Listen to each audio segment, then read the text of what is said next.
Welcome to the EST Hangout. This is the EST Hangout, and today's guests are...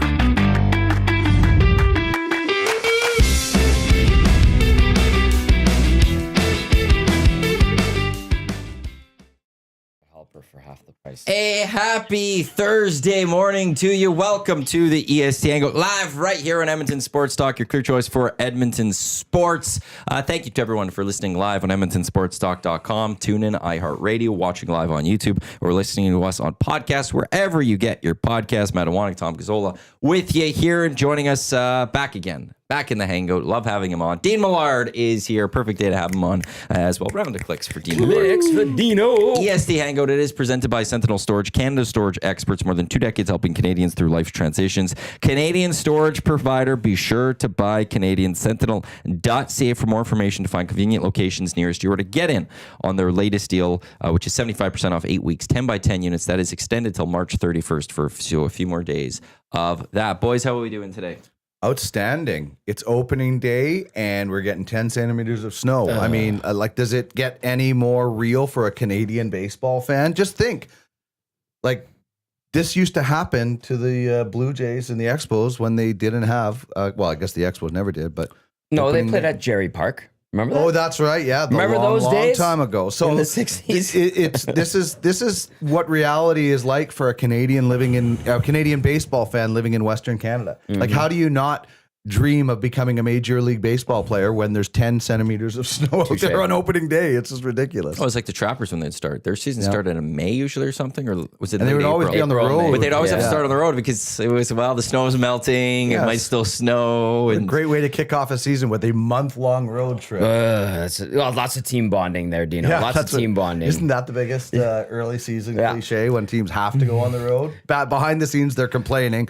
In front of the camera. It's great, especially early in the season. Time on the bus, time on the plane. Oh, yeah. It's good. A good time together. It's a good way to really get going. The Islanders, didn't they go like a 14-game road trip to start a few years back? Because they were waiting for UBS Arena to be finished. They did not do well in that one. Which is still not a great hockey arena, right? I haven't asked many people about it. I mean, or maybe I was thinking, did they play in the Barclays for a bit? Barclays was terrible. That's what I was thinking of. A couple of games. And that's why they probably worked on. Better, yeah. I think if Barclays was good, they would have stuck there. Yeah. Okay. So, but it wasn't like a lot of complaints. Well, it's a basketball that they tried to put in, and in Toronto, the same thing. The Raptors built the ACC, or when it was ACC, and then the Leafs went in there because they were going to share, and they were like, "Where's your press box?" They're like, "What do you mean press box? It's basketball. Everybody sits on the floor." And they're like, "Yeah, we need to put a gondola in here." They literally had to, after the fact, put in. If you go to the what's it called in Scotiabank. So if you go there, that gondola that they had was put in after because that was a basketball facility first, and they literally where is our media going to sit? Yeah. They don't San sit Jose, in the front row. same thing. San Jose, you have to go up into the roof. To get to the press box. It's small, it's cramped. Swift Current. You climb a ladder to get into but it's weird. You could tell they shoehorned it in. It's very strange. Barclays Center, the actual facility is nice. Yeah. But it is the fact that it was a basketball specific arena and the Islanders screwed up because there was some they were discussing maybe them becoming a permanent tenant and then that fell apart. And then a few years later after Jay-Z and the Nets built it. They're like, we need an arena. We're going to Brooklyn, and it was awful. It was really, really bad. This is the one side where they put the media. Terrible. Yeah, we were in the corner with the bad seats, but they put us at the top so you could actually see the whole rink. It was a basketball specific facility. Obviously, concerts. Which, you know what, you wouldn't think it's that big of a problem. It's basketball, it's hockey, played indoors, right? You wouldn't think Chicago has done it for years where the Bulls play and then the Blackhawks play. Lots of places have done it. MSG, obviously. So it's weird that it was such a oh my goodness, aha moment that there's not because obviously when they were building MSG, they were like, oh, we have a hockey team. This is where the hockey people stay. Because they had 2 teams. But when you're building just one, it's wild that it's so different. Not terribly different in dimensions of court basketball and stuff court like is that. smaller than in a hockey But not ice, right? massively though, right? No, but that's where it's like they build, and that's I where you think, can sit. Right? They're Yeah. building stuff to make you the seats a little bit For closer, sure. And you're pressed which and now stuff. just takes that little bit away, which is where the ice is supposed to be. For sure, yeah. That's your front where the media are sitting. That's your front row moneymaker, right? So, the Suns, like the reason Arizona couldn't go where the Phoenix were was because it was basketball specific. In the end, Utah's playing in a basketball designed arena now. Yep. That's why they're having some of their issues. The Coyotes, they should have still gone to where the Suns were playing instead of going to Mullet Arena. You could have fit all the media in all the empty seats that were going to be there in a bigger arena that was professional rather than playing it. Like I literally would have taken the top whatever seats out for a hockey game and say the media there. You're like your old school book desk comes over and you're sitting there doing your thing. And then you're not playing in a 5,000 seat arena. The media would complain, but the players wouldn't. Hey, that's where the Coyotes started too. That's right. In that arena. Full circle. True. Better that they're in Utah. It's better for the league and everything. But that 2 years at Mullet Arena, well, they are going embarrassing. back to Arizona. There will be another team in Arizona. Yeah, of course. But they're going to build another. But they're not arena. going to be playing in a 5,000 in a college arena. Like that's a joke. Great for a college environment. Don't get me wrong. It's probably one of the best. ASU is a legendary party school, so I'd imagine the hockey games are wild. Yeah. But the NHL was embarrassing. Like when the commissioners get together in their annual commissioner stonecutters meeting that they have, they all made fun of Gary Bettman for having a team play in a fight. Now they'll be making fun of Rob Manfred for Oakland going over, and Bettman's gonna get a break. And he's gonna be the first one in there. He's gonna be on Manfred being like, me. Hey, how about Tampa playing in a single A stadium? Yeah, well, at least that's weather that's a related. hurricane. There's not much that could be done on that one. Like that's a natural. That was like when the Vikings played in. You guys defended them so quickly. That was amazing. But that's because there's nothing you could do on that one. Right. That wasn't an owner that got into a fight with everybody in an area and had to play in such a small arena. Fine. It's the facts, eh? The Vikings when they left whatever they had the inflatable roof dome and it got turned out from weather and they went to play at Gopher Stadium. Gopher Stadium, which was true. smaller than what they had at the other place, which I know caused a little bit of issues. No. But that was like, okay, well, weather caused this. It's hard to make fun of them. Now we can make fun of the Rays when they go back to Tropicana, going, why are you going back to Tropicana? That's right. Instead of building something better. And then that thing has so that's where the right now you've got Oakland, well now then Sacramento that's only called the Athletics. Good job, Rob. And what's going on with the Rays after this year? It just sounds like when on Hot Takes when they said like the West Sacramento, all I thought of was a high school. And then I thought, well, if they are high school, they probably have a better facility than what the Oakland A's were using in Oakland. Because if you've ever flown into LA and you see the amount of football and baseball stadiums and you're like, wait a minute, that's obviously not where the Rams play or anything like these high school. And that's not a USC campus. High school facilities in the States in general, like you can go to like Idaho and there's probably like a world-class baseball stadium, man. It is awesome. And makes me so jealous as a 15-year-old me when we would go down to the States and you drive through like Bottineau, North Dakota, and you're like, this is way better than what we have in all of Manitoba. Yeah. And it's for high school. It's true. That's a valid point. Like high school football in Oklahoma and Texas, you see some of those stadiums. Well, yeah. 10,000, 15,000 seats. A friend of mine played professional hockey in Texas. And he played in where the Panthers were the Friday Night Lights. Okay. Oh. They never, ever played on a Friday. No, Zero chance they ever played. He's like, this is the weirdest thing. In hockey, you play every Friday night, basically. Mm-hmm. Like you're almost and zero chance they played so it's ridiculous. Getting back to my point, it's the Major League Baseball's turn to be embarrassed by their handling of a franchise now. Yeah. Like the NHL had theirs. The flip side, though, I will say is Gary, as Tom likes to say. It's his fault Arizona was in Arizona for as long as it was. Yes. Yeah.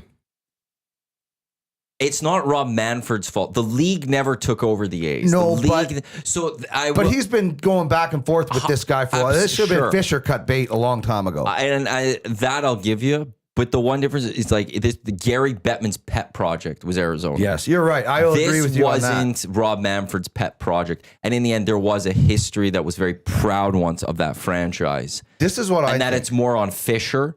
Okay. A little bit. The blame, I think, shifts more to Fisher over Manfred, whereas Arizona, the blame went to Bettman before Morello, who was the final owner, I would say. This is what I think. Big picture and everyone else. Yeah. The guy or the person who had the pictures of Gary Bettman doing whatever he did is not around anymore. He's passed away. So that's why Phoenix was allowed to. Well, but they're going back. I know, but They will go back. I've never seen a guy like the Jets came back before Arizona left, which I never thought would ever happen. Yeah. Gary Bettman defended Arizona like his life depended on it, and now you'd be stupid not to go back at some point with proper ownership because you put in that much work. Yeah, but they didn't give Atlanta half the chance they gave Arizona. Well, Atlanta's getting another team too, so that's great. But it's just weird how they dug in so much on Arizona, and this A's thing, they just let that go on too long. It's like, okay, either make a decision. Okay, the city's not going to do it. Yeah. Whatever, get out. You can't like you've talked about that stadium. It's embarrassing. The one in Oakland is terrible. I have oddly enough been to the Sacramento ballpark where they are going to have the Athletics play for this foreseeable future. It is, imagine Remax Field, but a little bit like suites at the top and a little bit more room. And then like, you know how you can't have anything behind the home run wall because there's the Rossdale, there's the water treatment plant and all that. There's a huge like water reservoir. And then there's that street, River Valley Road. They have like the berms and they have stuff in the corners. So they have more room to do stuff and they are renovating it. But Oakland Coliseum, whatever the hell they called it, Alameda County, this and that. It looked like it was stuck in 1968. Outside of that one, when the Raiders were still there, they had that one new side. Right. Which wasn't used by the A's except for I think some playoff games or big games where they actually sold tickets. It was bad. They didn't put a dime back into that place. It just looked like they painted over the original. They painted over the old. Yeah, and it was dingy. Lipstick on a pig. Mac T loved that quote when he was the coach of the Oilers, and that's what they did. Great descriptor. And then before they had the Raiders there, that backdrop, you could see like the mountains and stuff. It was really nice. It was picturesque, but Al Davis takes the Raiders there and they built that expansion and it was just big, bland, old and crappy.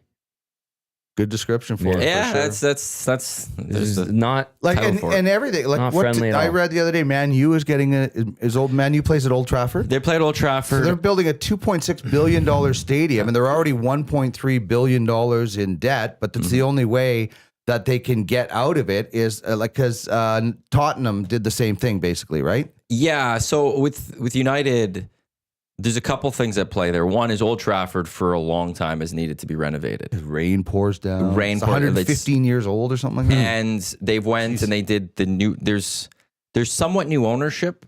Yeah, there was Jim Ratcliffe and Ineos. The Glazers still own. The Glazers still own it. Okay, so I'll go back a little bit. The Glazers, ever since they've owned Manchester United, they've always taken, instead of putting money into the club and investing in the club, they've taken money and created more debt. They've constantly added more debt to line their own pockets, and they're not funding Old Trafford. They're not funding other things.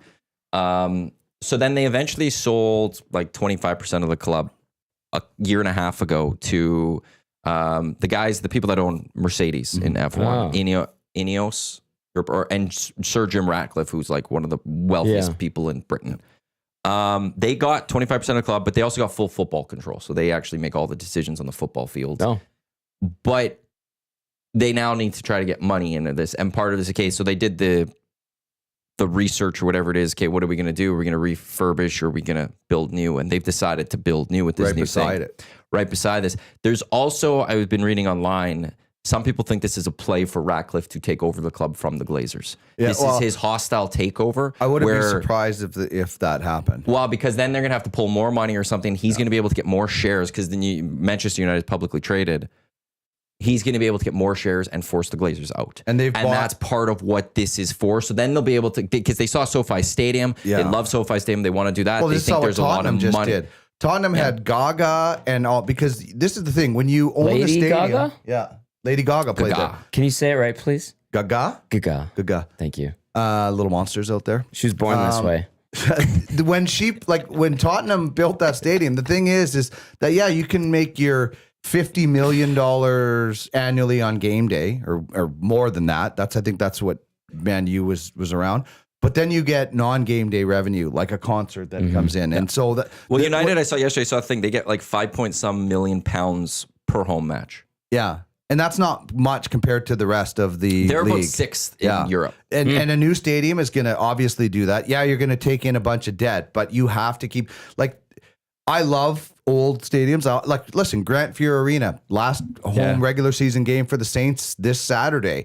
It's a place that I went to a lot when I was at Global. Rexall Place, the Winnipeg Arena that I grew up watching. I was sad to see them all go, but I'm sad when people pass away too. It's just the evolution of things. You don't rebuild, you fall behind. You can only refurbish so much. Now, Fenway, Yankee Stadium. Well, Yankee Stadium's gone. Fenway and Wrigley and Dodger baseball. Stadium are the three basically oldest stadiums that have like Dodger Stadium. They did a great job renovating. There is nothing around there though. Like you look at what all stadiums are doing now. So and what Manchester United has done is bought a whole bunch of property around that. So you make it a complex, bars, hotels, casinos, whatever it is. It's a destination. Dodger Stadium, there is a broken down, closed gas station 76. Yeah. That's it. You get up there. Me and my buddy are like, there's nothing to do except go into it. Yeah. You go to Citi Field, and even Fenway, all these places, they all have things around them. Well, the Cubs have famously bought everything around Wrigley. They own all those residential towers now.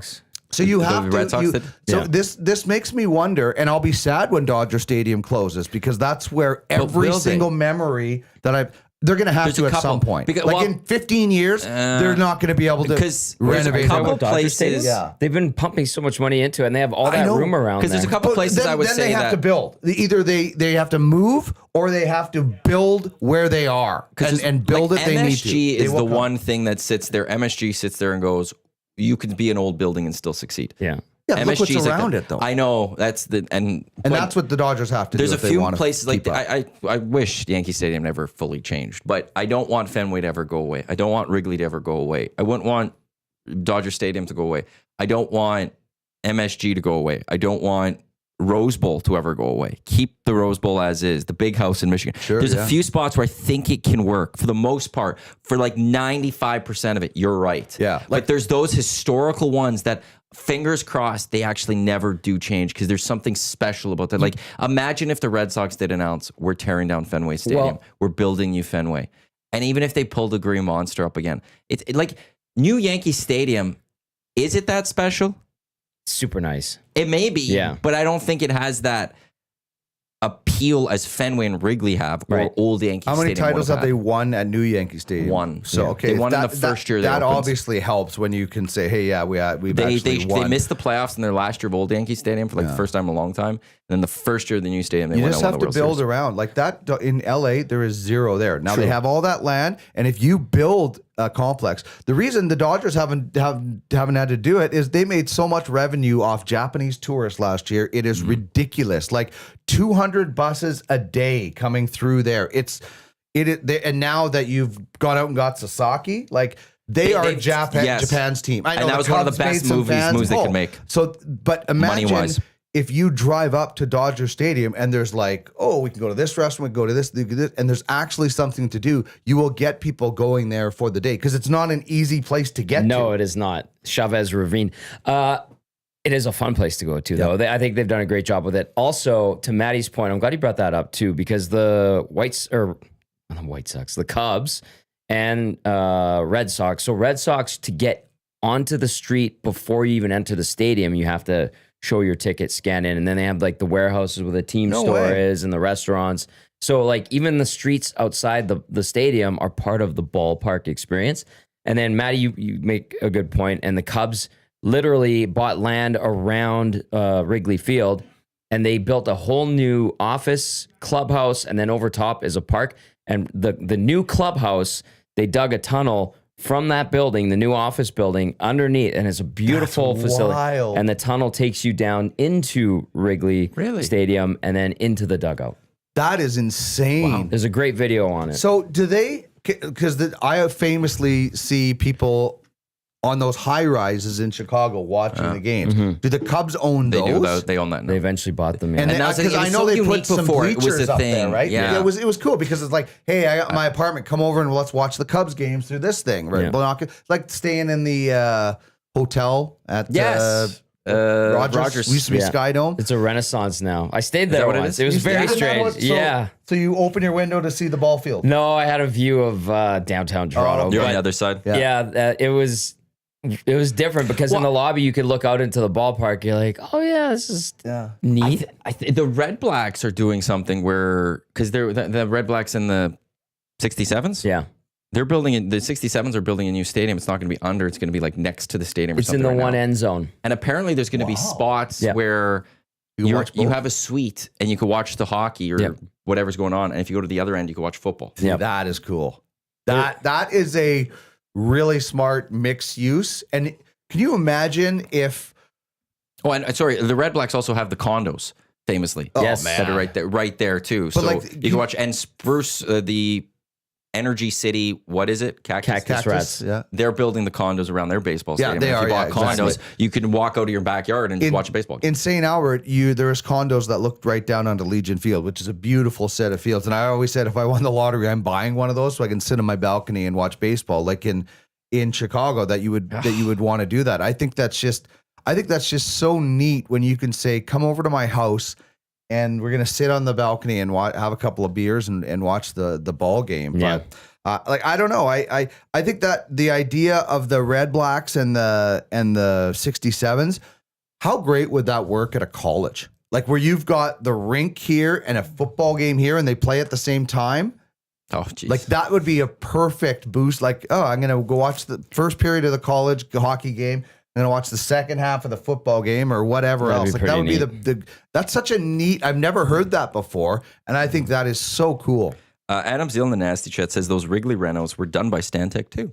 Were they really? That's what he says. Damn. I'll have to go read into that. It is, if you get a chance, there's a whole thing on it on YouTube and you see, I think they did like the drone fly tunnels. Yeah. And Moose Jaw and stuff like that. Oh, That's the first thing I thought of with those tunnels. I'm like, that is so neat because that's a nod to the history in Chicago too. Like, what a brilliant thing, man. That's beautiful. And like the facility is amazing. Obviously, top of the line, and then you get into the old 100 and whatever year old ballpark. Yeah, and then I love how the ivy is brown right now. Of course, yeah, it's like mid-season, and then it gets better. It gets better. It's like it's like a golf course at the early season. Oh yeah, they also had to redo. Speaking of Wrigley, where the ivy is. They had to redo that whole outfield, the bleachers and everything. It was a little bit behind. I think it was 2 years ago they completed it. Oh. But they've been pumping money into that stadium. It's old. Like, have you been to a game there? No. Have you been to a game there? I went to a game at Wrigley. For Ferris Bueller? I wish. I wish, Dino. But like it is, you're like, oh, this was built in 1911, 1912. Yeah. And you see like the narrow pathways. Well, that's Dodger Stadium too. When you we took a tour, which was awesome because we were the only two people out of the 50 that spoke English. Literally, we had a private tour guide because everybody else didn't pay attention to the tour guide at all. They were just waiting for Otani or Yamamoto, and the phones came out. But he was talking about all the different renovations, and it's like on the surface, you see it as a fan. You're like, new. Then you get into the back. Like, remember when you'd walk down to the dressing room at Rexall through that stairwell? Yeah. And it was old. You could see the age of the building. Do you see the age of Dodger Stadium when you walk down in the back and you go on a tour?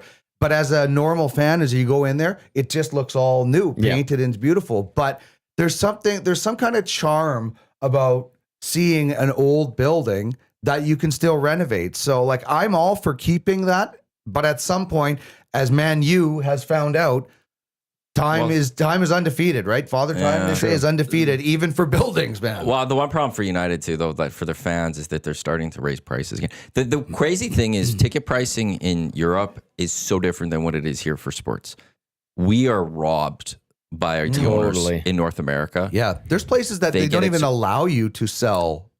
Like in Japan, when the Dodgers were there, The secondary ticket market was none because there's a law against it. You could go, you like it's so strict. It is such a different world in North America for the fan experience. What is an average United season ticket? Like the fact that resale tickets are 15 times what the price can be, and literally there's a scalping rule law in Japan, and that's why hardly any like during the it's such a different thing. During the World Baseball Classic. Now this may be a myth, but Ohtani hit a home run and a lady caught it, and person wanted to see it, so she said, "Are you taking?" Another person. It went allegedly around the stadium and came back to her. Wow.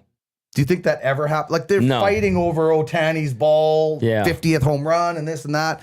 So it's such a different kind of respect, obviously, than what we seem to have here. So Manchester United is increasing their season tickets by 5% for the third consecutive year. There were protests for that. I respect the hell out of 5%. 5%. What is it? Oh, in Edmonton, it's going up next year. What? Up. Anywhere from 12 to 20, depending where your seats are. So and this one went up 5% for the third straight year. So 15% in 3 years, basically total. Well, I'm just saying a total. Yeah, but you're like saying, the math is over 15. Over 3 years, you're at 15, let's say, and you're at 12 to 15 in 1 year. And they staged a protest prior to a match because that's how soccer fans also do it. They get pissed off. That. Like one of the signs is your debt's not ours. Yeah. Like fair point. Pissed off about it. And they're 1.3 million in debt, and they want to build a 2.6 billion dollar stadium, and that's the only way they will get out of debt. Why? Because they can't compete with the oil and the Saudi-backed teams. They can't compete with. Well, they have the money for some of it. They haven't tried to. Like their salaries is what they've done. Every other team is recognized. You just cannot survive on. Insert sport, soccer, baseball, football, all these NFL stadiums that have mixed use, that own their stadiums. Like look at the Taylor Swift tour that went to, I'm trying to think of the name in Europe. And then in here, like, I can't remember where all the stadiums that they went to, but those like AT&T, they got Arthur Blank Allegiant Stadium in Vegas. So it's like we make this money even when our team is not playing.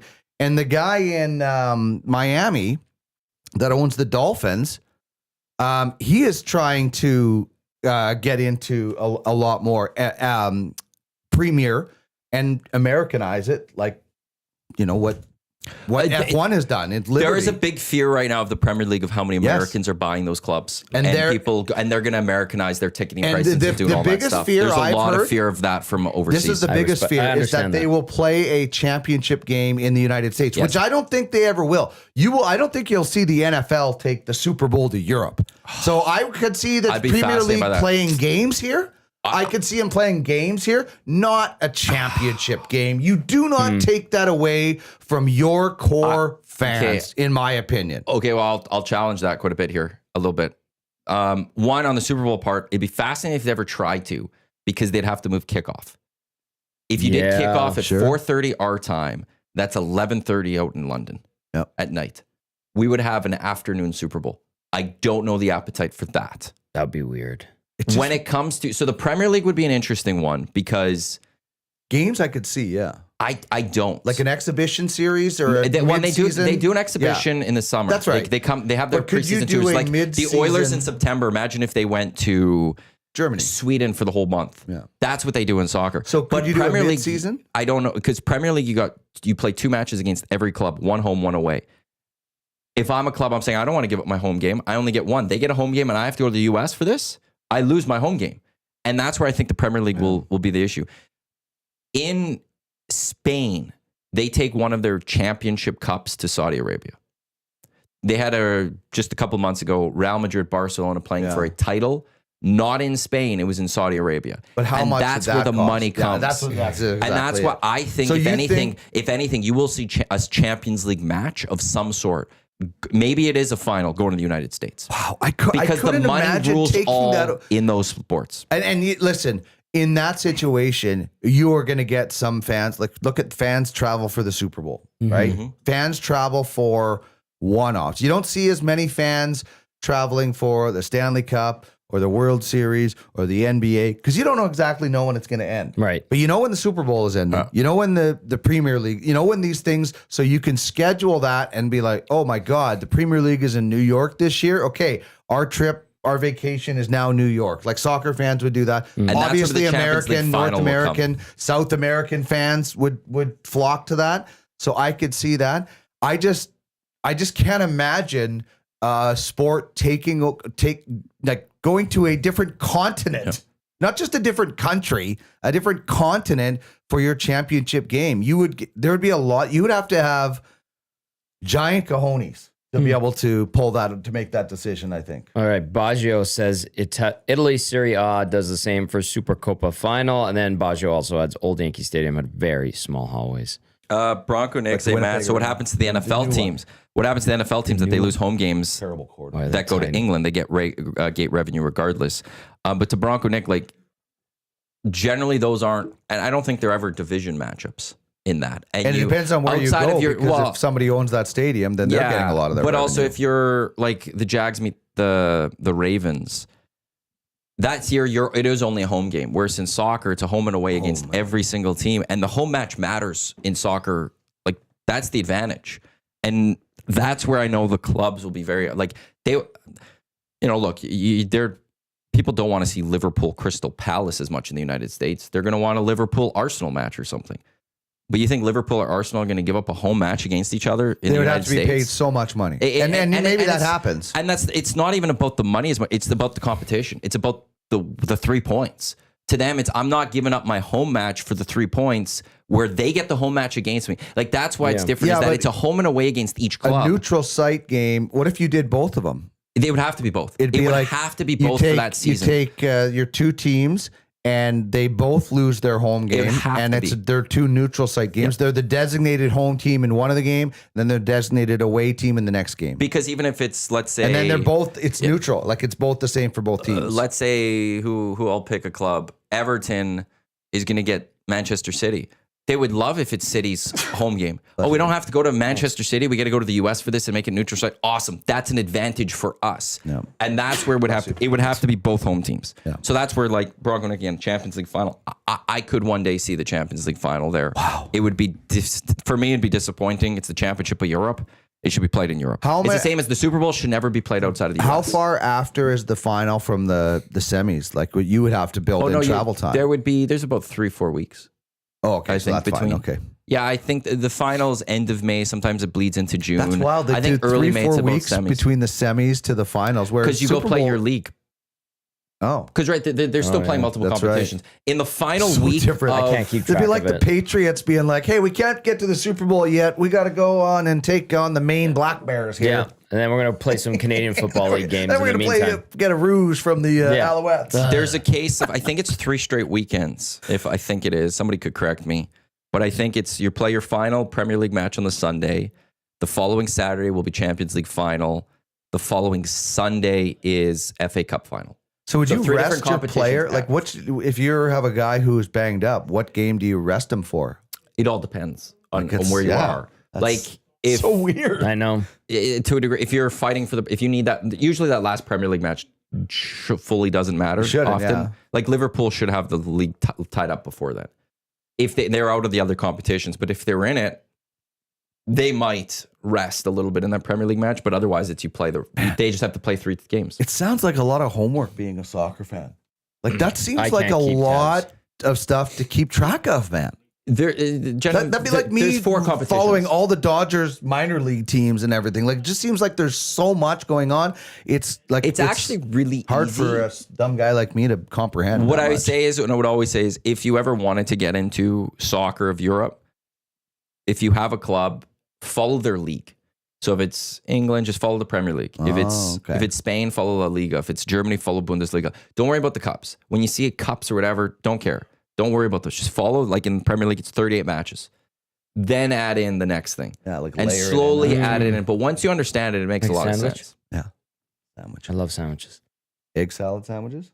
Fried egg sandwiches. Oh, you are a big fried egg sandwich. Love fried egg sandwiches. And you make them yourself too, I've heard. I do. Yeah. It's the only thing I can make. But hey, the NBA fans are learning it. They got the midseason tournament. Yeah. Hey, we in the JPHL, we took the NBA and we have a mid-season tournament, the Winter Championship, and it's awesome. Like I was not a fan of it. I was like, the NHL shouldn't do it. And then I experienced it, and now obviously at a much smaller level.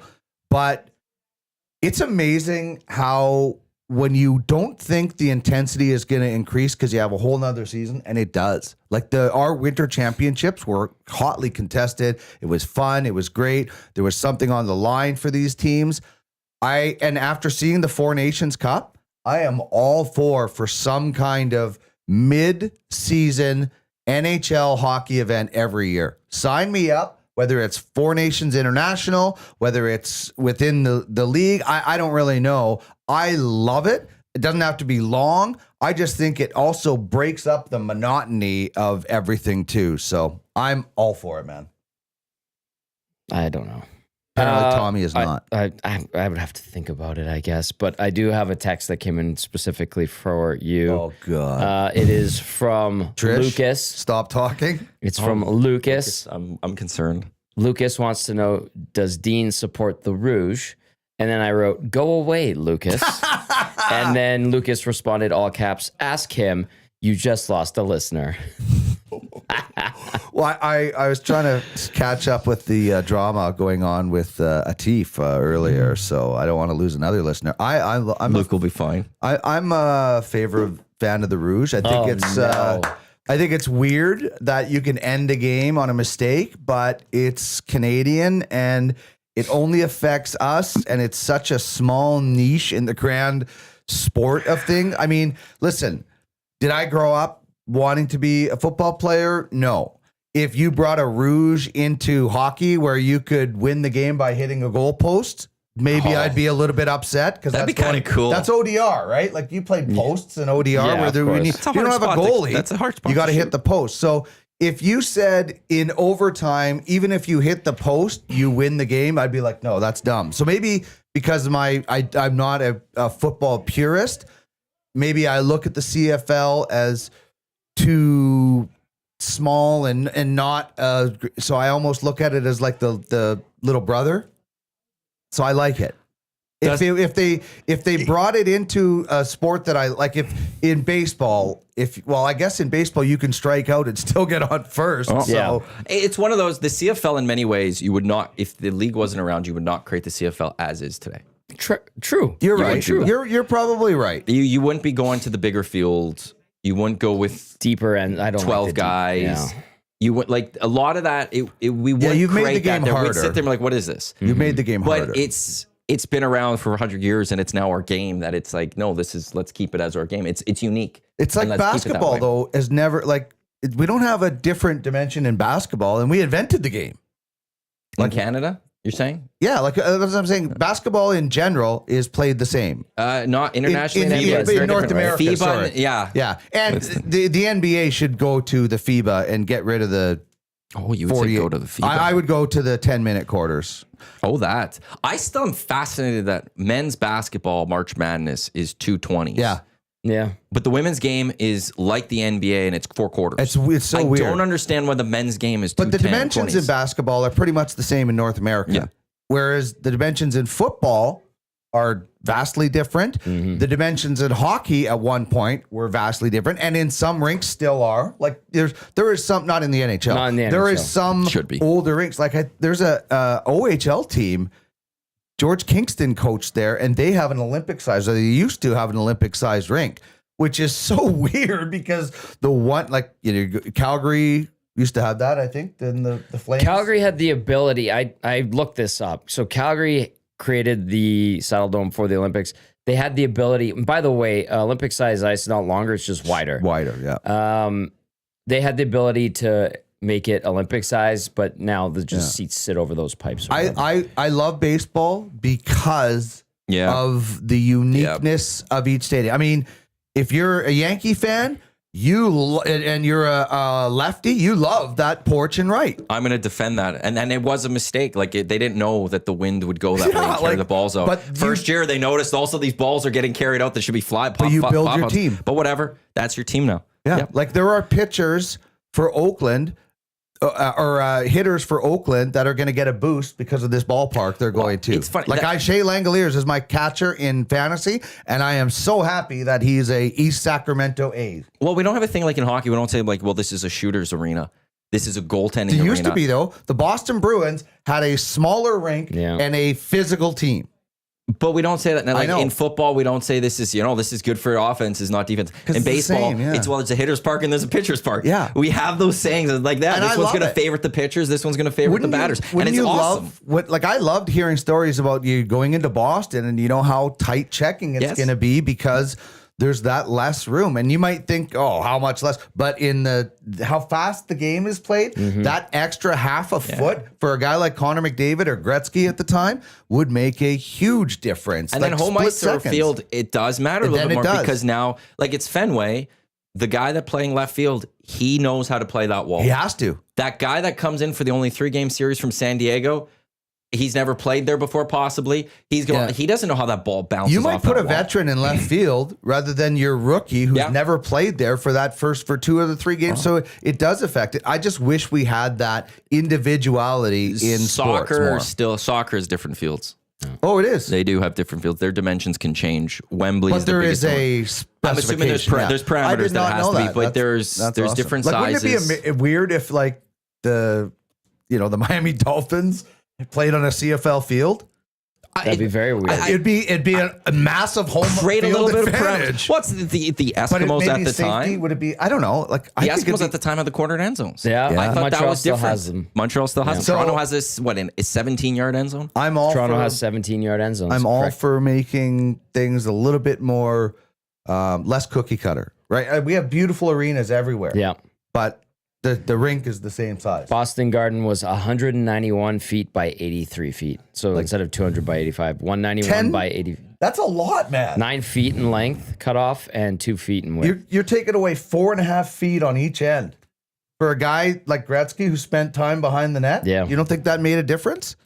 I think that's cool. I loved fun. It. I loved it. I wish. I missed it was dumb, but I do miss the flagpole in the middle of Astro at the center field of Astros. Yeah. Like that, you have to run to go catch this ball. And not only is there a hill, but there's a damn pole in the middle of it. The most dangerous. Like what? I don't know if you ever heard George Carlin his rant on sports. It's like sports are boring. We need to make sports more fun. Baseball. Let's put landmines out in the outfield. It's kind of like the hill. Here's Johnson underneath the and then he uses a different word. But that's basically, why would you make anybody run up a hill to catch with a pole in the middle? That was strange. JMO and I had one show, I remember once at 1260, where we went into that and we're like, we want like alligators tied up or something. Yeah. And you got like a pit of snakes. And it's like, you're going to sit there like, you want to know something? I'm going to give up the inside the park home run today. Welcome to Major League Baseball, sponsored by Indiana Jones. Like that is what it is. I mean, listen, they were the prospects. Now they're the Cactus Rats. They played their final season at it's Remax now. It used to be Telus. Yeah. And one of their first years, we had like a terrible rain. Like Noah was building another ark. It was awful. And they had a spot in center field that they could not use. They had to pylons, and if a ball went in there, it was a ground rule double because the fielder could not go in there. But the field was so wet that they literally had to, mark it off, and you couldn't use it. So it's like a pit. That's great. Buffalo, more hazards. Oh, that's so weird. Buffalo Auditorium, 196 by 85. Okay. So the odd also a little bit smaller. Like golf has hazards. Yeah. Why can't you have a sand trap in baseball? You could have crocodiles. Get the ball out of the sand. The crocodile comes out. It's still there. Yeah. And if you go into the Europe League, or like if you go into like various places, there's other tour, the European tour and stuff sometimes goes places where there's a lot of things running around those courses. Do you courses. know who I could see adding things like that? The Savannah Bananas. Have you seen these guys? Sold the out, umpires. They sold out to football. Fox Stadium? Yeah. Was it? In Tampa? Was it the Tampa Stadium or was it a different stadium? But they did 70,000 people. The umpires do flips. Like they're the Harlem Globetrotters. And I don't know, like golf is seeing this. Like the good golf is exploding. They're getting into apparel now. They are seeing that people, and especially young people, do not want to sit even through a 2.5 hour baseball game with, pitching changes in this. They want to go and see, and DeChambeau, love him or hate him, is bringing golf fans to the table with his YouTube channel. The Savannah Bananas should be going on tour across the U.S. and Canada. Like, they are the baseball's version of the Harlem Globetrotters. I wouldn't want to see 162 games of them, or they should do a residency in Vegas or something until the A's get there. I know the Riverhawks tried to get them a couple summers ago. Did they really? Yeah. Like, it is such a fun thing to watch one or two times. Like, I wouldn't want to watch the Harlem Globetrotters all the time, but once I do or want to see twice, the Generals win one time. they were due. They're due. The Krusty found that out. How big of a story would that be all of a sudden if, like, we found out last night the Generals beat the Globetrotters? The huge. sports world would talk about that completely. They need to find a way to get that done. They need to do that in controversial fashion, right? Sure. Bring Jackie Moon out and wrestle a bear. Get a power outage or something. But, And then, like, ending the game early. I just think the Savannah Bananas and what Good Golf and DeChambeau, what these people are onto right now, we've never had an opportunity to do this because we didn't have YouTube in the 80s. It was all, where did I get my baseball news? This Week in Baseball, right. Twib notes and this and that. And I listened to Jerry Howarth and on the Tom Cheek on the radio. Now there are so many more opportunities for athletes, teams, and leagues to self-promote and do that. And I think what the Savannah Bananas have done is a genius. Obviously, not every team can do it. You can't have a whole league of Savannah Bananas. You got the Generals and the Globetrotters. Well, Chris just texted and said Banana Ball is expanding to 6 teams in their league next year. Yeah. Wow. I think it's all within, and yeah, I get that. But it's a concept, right? Like, you're going to try out, and you're not making this team because you can throw at 102 miles per hour. Dance really You're good. making it because you can do a backflip and throw to first. Yeah. And so it's a you concept. have so many TikTok followers. And that's smart that they're expanding to 6 because they can just travel. Like, I don't ever want this to become where the Savannah Bananas are trying to win a championship. I never want it to turn into that because then you're going to see less tricks. A guy's going to be like, I can't do a backflip and throw this ball because we might lose the game. It's a 2-2 game. I never want to see that. So I don't ever want to see them worry about who wins and loses because I think that would take away from, like, the Harlem Globetrotters aren't going up for a game-winning free throw and just putting it through nothing but net. They're doing something funny and they don't care. But I like the expansion concept because you can get to more areas. And now you have 6. You got 3 simultaneous games a week. Part of me doesn't like Banana Ball and is annoyed by the Savannah Bananas, but I respect and appreciate the fun atmosphere and niche it has developed.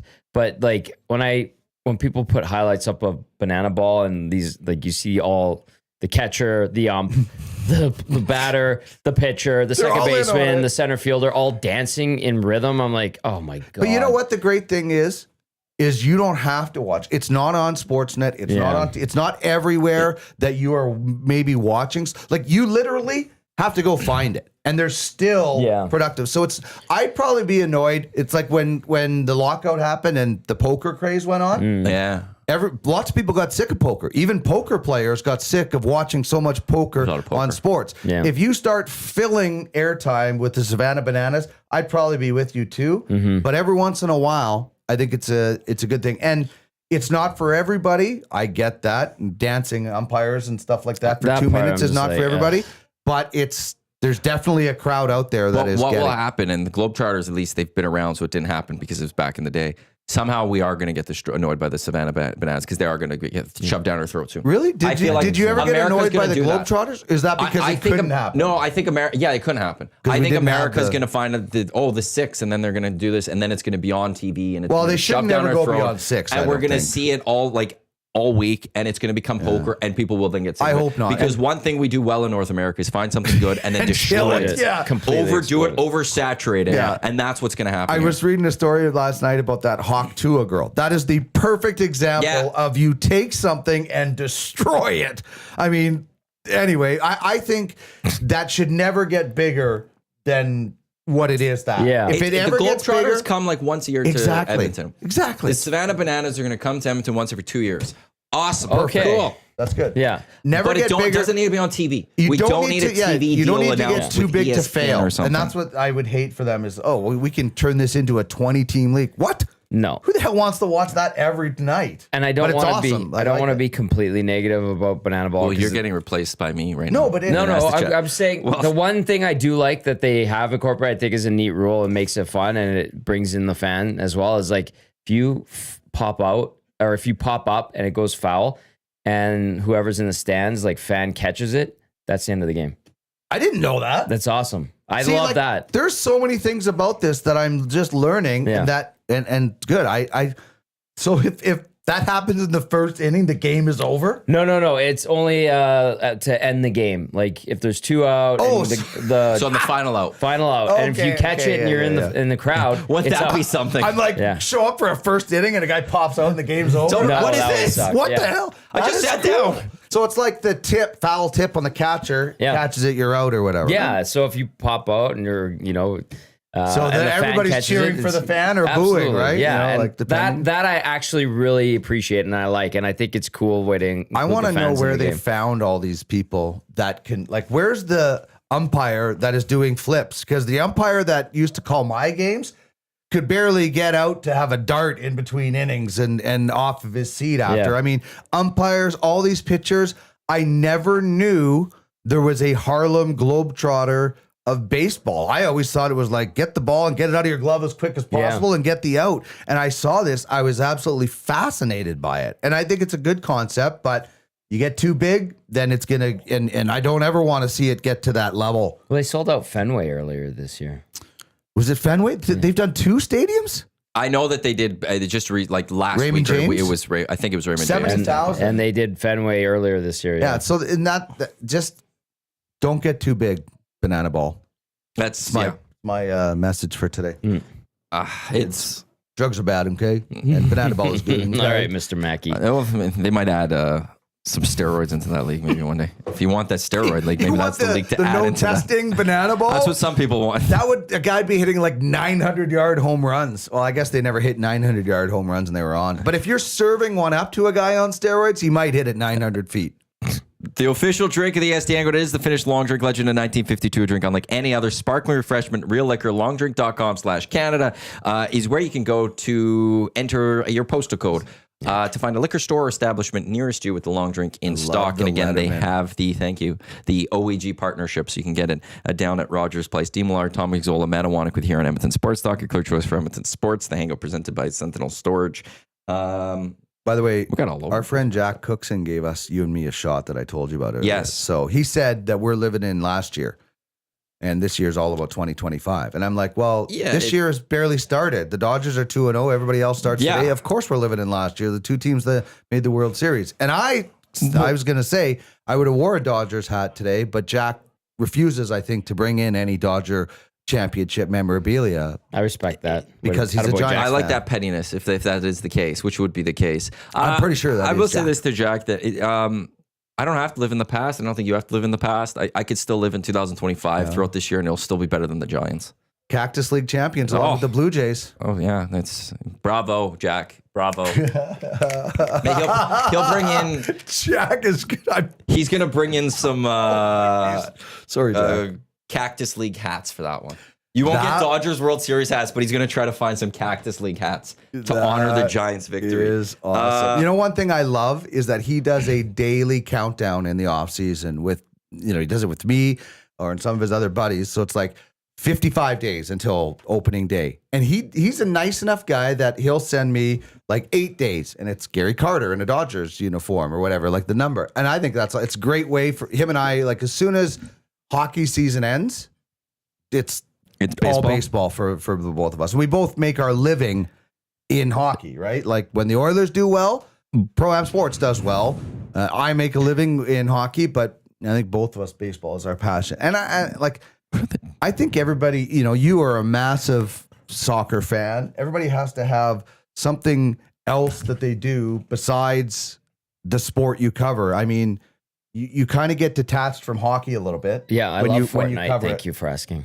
Well, I was like, I asked you your baseball team earlier. You didn't have one. No, I don't have one. I'm like, I love going to Riverhawks games. So, but like you have to have something other than hockey. Yes. Because you I get have to watch detached from sometimes. hockey. Right. So you gotta have need- something that you like. You get The hockeyed Elks out. would be you. I'd love. You like the Elks. Yeah. So you need to do something else where you can go to it as a fan. And like the only time I'm ever a fan, I've told you this, is with the Dodgers.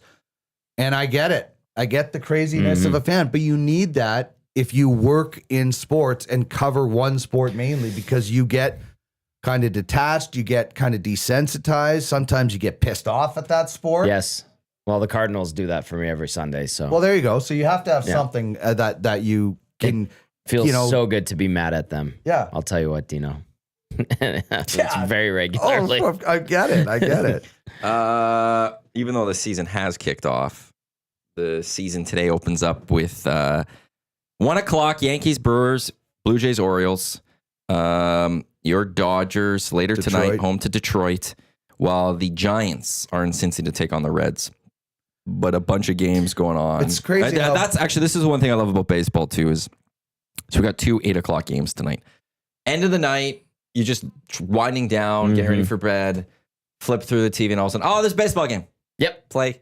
Great feeling. Yeah. Like I watch in part almost every Dodger game. A lot of the times it's just it's on in the background and I'm just checking in. But it's like when Vin Scully was the Dodgers play-by-play man, legend. it was like hanging out with my grandpa. Like I never had grandpas growing up, unfortunately. So it was like, hey, Vin Scully is my grandpa calling the baseball game. So like every night I would put on the radio. And sometimes you get it, tuned in like when I was a kid. Yeah. From North because they would simulcast. But then you got to the point where you could just listen to the broadcast online. I'm like, this is the greatest. So baseball's that sport. Golf I find as well. I used to. You can watch it hungover on a Sunday or a Saturday. Yes. And you don't have to see every single thing that happens, and you can fall asleep for like 20 minutes, wake up and still catch the game. Oh, it's a great feeling. It was a real pastime of hangovers, like a rite of passage. We had TGL final this week. I will say I fell out of love with the TGL this year. You did, eh? And I couldn't get into it. Maybe I'll have to go try next year. So what was it that stopped you think? It wasn't compelling to me through the first few weeks. I didn't feel like it was competitive enough for me. It was too friendly. It was too exhibition match feely to me. And I know there was the Billy Horschel big putt later, and I think it was a little more competitive once we got to the playoffs. But I just didn't like that. I didn't like some of the presentation. Like the ball would be hit, and we didn't see which way the players were lining up. Even like we didn't get a shot tracer. I'm not Can you sure. do a shot tracer on that? Yeah, when you go How can you not? you go into a sim, when you hit it, that you. Oh, get yeah, the- it does have that. Yeah, They just like need to take that They don't screen. have that. For me as a golf guy, like I like when I'm watching PGA, the discussion of what happened on that ball, like the close up, but it moves so quick that they don't have there's time no to go walk talk between, about that. right? And there was issues with the green, like they didn't change the green. Apparently Yeah. there was creases in They the were green and supposed stuff, to be, and it yeah. was supposed to. But so they stopped doing it. It was basically just one green the rest of the time. So for me, Yeah, I think I that they're threw it- going to take this long list of things that happen and be better. they but did change the hammer, made it better. I know they did that, but I fell out of love. Yeah. I don't think it's bringing casual fans to watching if golf you that much. don't that much. if you don't have competitiveness, it doesn't work. Right. Then it's just these guys sitting around. It's an all-star game. And who likes all-star games? Kids, right? They go. And corporate Yeah, sponsors. but there's like baseball is the only all-star game that is semi-competitive. You're not running guys over in football, basketball. You're not elbowing guys as much. Hockey baseball is the one sport where you can. Football is a flag football game now. it's terrible. Yeah, it's so awful. I like that. That's the thing that I kind of I guess would be my concern is. Every other sport has these games that we don't really think are competitive, so we don't pay attention. And now golf comes out with like a whole series of not really competitive. These guys just hanging out. Yeah.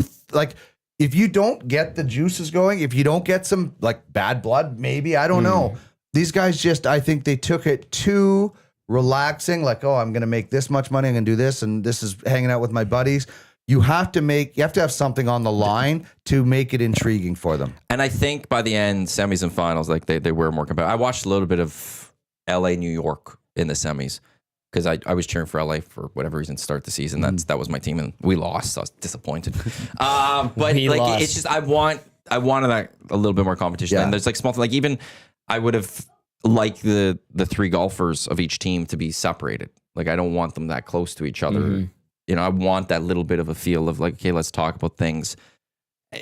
That's just where I was. I think I'm fascinated to see what TV numbers were by the end of it, because I know I could find TV numbers as of early March, and they were down to like 300,000. Mm-hmm. They had the big match over 1 million, which was I think Tiger and Rory going up against, or was it just Tiger's first match? I can't remember which one it was. But things have leveled off, and it didn't become must-see television for me. It was one, if I was flipping through and there was literally, like, I didn't see anything else, there was no other sport, I'm like, yeah, okay, I'll throw it on and I'll do some other things. But TGL did not personally suck me in. Josh Clausen disagrees with me. I would rather see, I was a massive golf fan a while back, and I used to watch the Golf Channel a lot, and they would run old reruns of the Shell Wonderful World of Golf, and it'd be like Palmer versus Nicholas, or whatever. They would actually play a match. I would rather them go back to like the Battle at the Bighorn where you're playing Tiger and I think it was David Duval under the lights, and we've seen Nicholson and different guys. Like get some of the LPGA in there, get some of the young kids that are coming up from the Corn Ferry Tour or something like that. I would rather see these guys on an actual golf course playing a match against somebody in that format rather than this kind of league. And I would rather see it 3 times a year rather than as many times as they did. I think there's more intrigue. You bring in more golfers. Why was it all dudes? I mean, like, it's just that's a good point. It's kind of a old boys club, which golf has enough of already. I mean, there's so much more that I think you can do. I think the concept is there, but you're taking something that we watch every weekend in real and putting it on a simulator. Why would I? And the only draw is the speed. For me, the only draw was the behind the banter, and I wanted to see what it was like, and it wasn't that good. No. Well, Clausen did say he was hooked. And I know after the first one, he was like, and then he got hooked. He says semis and finals were fantastic. We have to watch on delay so you can skip past all the boring interviews and host chat, which is never good with a broadcast. And that's part of it too. Yeah. Broadcast has to be good. Sure. I want to watch it live type thing. And if the broadcast and the packaging around, that's why I don't watch live too. If it's not solid enough, I'm not going to enjoy it. What do you even need a broadcast with those guys? Here's what I am asking. Here's what I would present to TGL. Could you do it like you did American Gladiators, where you take a couple weeks and you record the whole thing off season of golf, like drive, and then and then you run it leading up to the full PGA season. You know what I mean? Like an off season. Yeah. Well, yeah. I think their fear would be spoilers. But do you ever see your spoilers for drive or swing? Like, are there spoilers that get out in the F1 for drive? For the series? Yeah. But it's recorded from the season before. Like in this, you're saying like play the matches, and then show them. So and then you package it and you make it. I think there would be spoilers of who won. But are you saying like you record them in May and you play them in August or something? No, you would say like here, grab all the boys in October. Get everyone together for 2 weeks. Shoot all the matches in the semifinals, finals, whatever. Try to embargo as much and keep it tight-lipped as possible. And then you give the production team time to cut it together, make it a quick, nice broadcast, and then you play it over like a 2-week period. Once you shoot it, when does it air? Like November through December, leading into the start of the actual where they go to PGA Hawaii. Season. Yeah, you have it going on a little bit through Christmas season. So it's a pre-packaged, already done thing. And that's where I think spoilers maybe match like, oh, this team's gonna win. Yeah, and there's no betting on it anymore, and that might that'd be the turn. There was betting on this. Yeah. Of course. Oh, yeah. Jesus. Why wouldn't there be? Of course there would be. Yeah. That's a good point with the betting, but like, I'm thinking just straight up entertainment factor, not considering the betting. I just think I'd rather see them on an actual golf course. Well, yeah. Like, I don't need the simulator, man. I just think it's weird that they are on real golf courses. I think it's neat. And like, you don't see the Four Nations Cup in like a shooting gallery. It's just weird, man. Yeah, well, and it's like virtual reality hockey or golf. I didn't mind the sim. Yeah. They're using the wrong technology. They're using the inferior technology because Tiger's involved with it, and it was clear that it was an inferior technology. Right? Yeah, they needed to use. They need to use TrackMan. TrackMan's the best. That's the one thing. But also, I just think the way they produced it, and I think there was ways that they could have done it better with the sim. Do you think even just showing me the line of the ball or something? Do you think it'd be better live, like if you were there? Possibly. It does look like a decent What I worry about is I'd rather go to an actual golf tournament than a sim one. Yeah, because you can walk. Golf tournaments, but like if you look at the banter going back and forth, if you're there watching it live, you're probably not hearing any of that, right? Because they didn't early, at least. I know there was articles of fans didn't know what was going on. Yeah. Hey, listen, full marks for them for trying this. I think it's great, and they'll have to they'll have a long list of things that they liked and didn't like. So. I like the idea of trying something else in golf that's so individual. I like them trying to bring in a team competition. Maybe the simulator will work on me, but I'd rather see I love the Ryder Cup. I love the President's Cup. I mean, let's get these guys on the golf course where there is that time in between to do some stuff, and maybe that's where you prepackage it. And it's that's just me. Team golf is awesome. I think it's really great. There's not enough. There isn't enough. And this is a great concept that if they can dial it in, they have something here, because what makes the Ryder Cup and the President's Cup good? The competition. And it's unique. We don't see it through the whole golf season. That's why I'm unique, but did not have the rivalry, the hate, we're going to beat you because we're wearing this flag, you know? It's too bad that the PGA Tour doesn't have the match play. They used to have a Dell match play 1 week in the year, which was... They don't have that anymore? A couple of years ago, they lost. I think last year was the first year maybe without it. They lost the sponsorship. And it was different because it was the bracket. Yeah, exactly, and you'd watch on a Sunday, there'd be 2 matches going on. That's it. And you're like, well, this is a little weird. But it was different. But it's head-to-head where you're playing a much different game because you're playing against somebody, not the field. I do have to... Big U. Yeah, God forbid we just have fun and then in spits.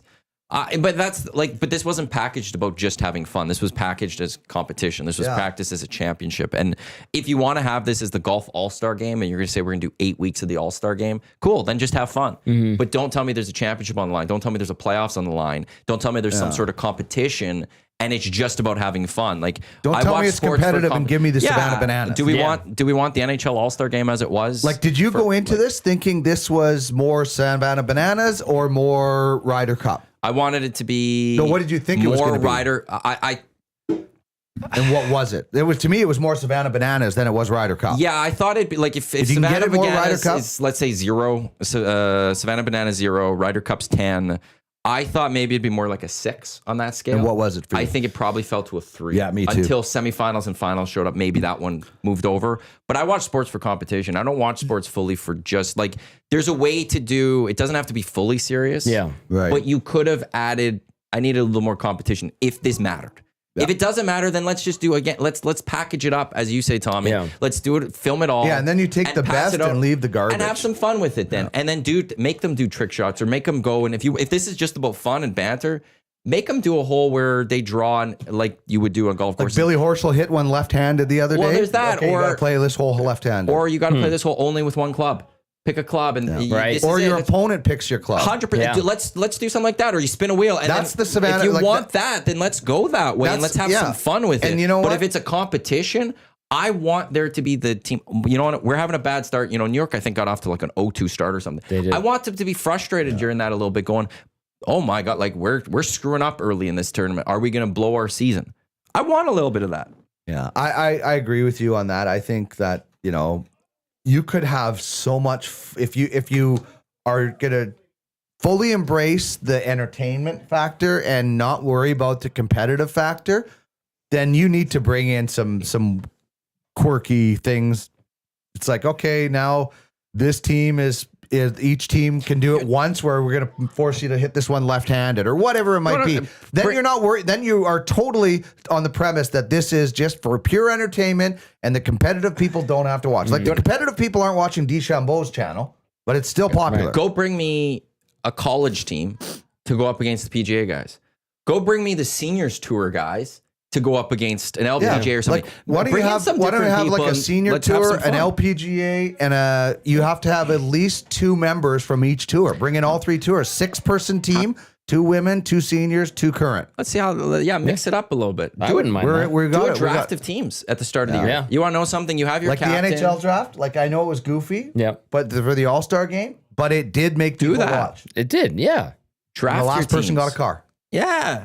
I agree, build man. up those teams a little bit more, and then don't just get your buddies who on your team. Go for the guy who's going to win. I mean, like we do something called the draft series in the JPHL. It's going to happen in April, where we take all the kids who opt in, who are eligible for the WHL draft, and they literally get drafted onto different teams. So instead of, Sean Bell coaches the 18U team, but so instead, Chris Joseph is the HC Edmonton coach. So instead, he can't draft any of his players. So Chris Joseph has to draft players not in his organization. It's a weekend thing. And what it does is it gets the kids, I might hate Matthew and hate playing against Matthew, but we might be on the same defense pairing in junior. So I got to get used to Matthew, even though I don't like playing against him. Right. So it gets kids out of this. I'm only hanging out with my friends, and I'm going to make this connection here. And, I'm going to have to play with this guy next year in Portland. So I'm going to have to whatever. Right. And instead of the TGL saying, yeah, I'm going to get my cozy buddies here, let's get DeChambeau and his name? Brooks Koepka on the same team. I know they did they played together like in that event, and maybe it's heated. Let's get Mickelson back in there or something like that. Let's get guys that let's get some heels in there, man. Make it more. I'm for it. I'm for that idea. So honestly. that would be you want to go if it's or just embrace the goofiness. One of the two. You can't be in the middle. Middle is death, man. Don't try to say you're competition, but we're having fun. Yeah, middle is death. Golf camp. I don't like goofy golf. Like when it gets too silly. Like I like. You didn't like Caddyshack 2 then? Unfortunately not. This might come as a surprise to you. I did not watch Caddyshack. But did you like Happy Gilmore?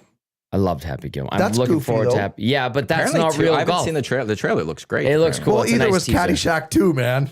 Well, I'm just saying. but like, if it goes banana-esque, let's say, then I'd be like, I'm out. But I kind of like the competitive. I would probably rather see, if I had to choose, competitiveness over Savannah Banana. Yes. Yeah, because it's real competition. Banana Ball's like neat. It's entertaining. Yeah. But it's not an actual competition. I would watch every once in a while of it. Like, I wouldn't watch a season of Banana Ball golf. I would watch a couple of things. And if they did like I don't know. Well, you could have themes for the season if you want for TGL. You could have the Savannah Banana Night. The next night could be a Ryder Cup type thing, or like here's like you could mix. But I don't know. If you're gonna have the SoFi Championship or whatever it is, then I want that line where I to put make it at something. If I moved it down to a 3, I need you to get to a 7. Exactly. Have a little bit of fun, but I need you to care. Every league should be at a 7 minimum. Like if you're below a 7 competition wise, then that's when people talk. But I would say PGA is a 10. NHL's a 10. Those competitions are 10. You don't have to get there for this. You don't have to only care about. But if you winning. want to build yourself as competitive, you can't be a 5. No. You can't. It's just that now we're in all-star game territory again in there, and no one wants all-star games. And this won't last long term. Right. Like, and I will give them credit. Again, the hammer change that they made was good, and it seems like they do want to make changes. They need to make there's something there. There is something there, but they got to make changes for year 2, or those ratings are going to just fall again because people are going to go at some point get bored of just. Oh, these boys, they're just getting together and having a good laugh with each other. That's exactly what it felt like. It felt like practice rounds. Yeah. Here's a text. It says they had the LPGA, PGA, and Champions Tour team up before. It was the Wendy's 3 Tour Challenge. I believe it ended in 2013. No name on that one. And then another text says basketball was serious competition. Great movie. Great movie. Isn't that the South Park guys? It is the South Park guys. That is. And it was Bob Costas and Al Michaels in the broadcast. But how you got those two? Part of that? Yeah, I didn't know. Pretty sure it was those two. EST Hangout presented by Sentinel Storage, Canada's storage experts, more than 2 decades helping Canadians through life transitions. Canadian storage provider, sentinel.ca by Canadian. 75% off 8 weeks, 10 by 10 units. That ends March 31st.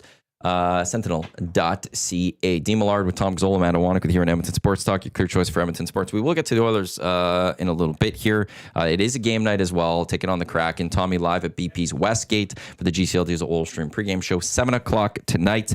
We do got Lock Shop at 11, two guys in a goalie at 12, EST afternoons at 1, and then coming up at 3 o'clock, the Reed Wilkins Show with J Mill back on the show as well. Before we get to Oilers, you talked a little bit about JPHL, but what season's over? Yes. We had anything going on now for you? And well, we have the final game at Grant Fuhr this Saturday, which is, like an arena that obviously is named after a legend, but has had some legendary nights. I mean, when I was at Global Television from like 2003 to 2013, it was Camrose and Spruce Grove that were the AJHL back then. And we did so many live events at that arena. And it's kind of funny that now my career takes me there at different times. So moving into a brand new, beautiful heavy metal place, performance center in Spruce Grove. So Saturday night is the last regular season game for the Saints. Still could be some playoff action. So we're really looking forward to closing down that building. And it's kind of funny too. JJ Hubert is such a big part of the Saints and closed down Rexall and moved over to Rogers with the Oilers. So doing that in a bit of a smaller fashion. And that arena is going to be gorgeous. I don't know if it's going to be as the scale of Silent Ice Center because it is built within the city and there's different confines. But if you've been to the Silent Ice Center, you know that there's a certain pride factor, and I know some of the work that they're doing with that arena is great. But yeah, we just had the JPHL playoffs. It was fun. It was thrilling. The draft coming up. We're excited for Liam Pugh, who should go top 5. Wow. And the Everett Silvertips have a top 5 pick. And I cannot imagine if Landon DuPont and Liam Pugh run the same power play. Yeah. We own the Seattle Thunderbirds, so I know that's not a very comforting thought for the Thunderbird portion of our organization. But we're excited. This is going to be an exciting this year and next year for the draft. We had a good season, and now we kind of go a little bit less. We got the Morinville Jets provincials that we'll be producing and start planning for next year. I used to love to beat the crap out of the Morinville really? Jets. Oh, yeah? Yeah. And you were a big capital. You were the Red Wings? Yeah. Yeah. Yeah. 2007 I'm looking forward to it. Boom. There's it'll be some good competition. But we basically kind of gear down, start prepping for next year. We've got a few events on the schedule, but September comes pretty quickly in the JPHL. Shh, don't say that. I know. Okay. One more. We still got all summer to go. Yeah, exactly. We have a long summer to go through. But the steam, momentum, and clout the JPHL is starting to develop with like the draft and guys getting plucked out of the JPHL to go to the WHL. Yeah. Is that something that we're seeing more traction with? We are. I saw more scouts than ever this year. I mean, here's an example. Liam Pugh came in just to watch one weekend. His dad is the hub GM and wanted to spend a weekend. An Edmonton Oil King scout was at our event, saw Liam, and said, "Hey, I didn't know you were here. Do you want to come down to Rogers Place?" And they took the team down there, put Liam through, like, toured around, watched practice.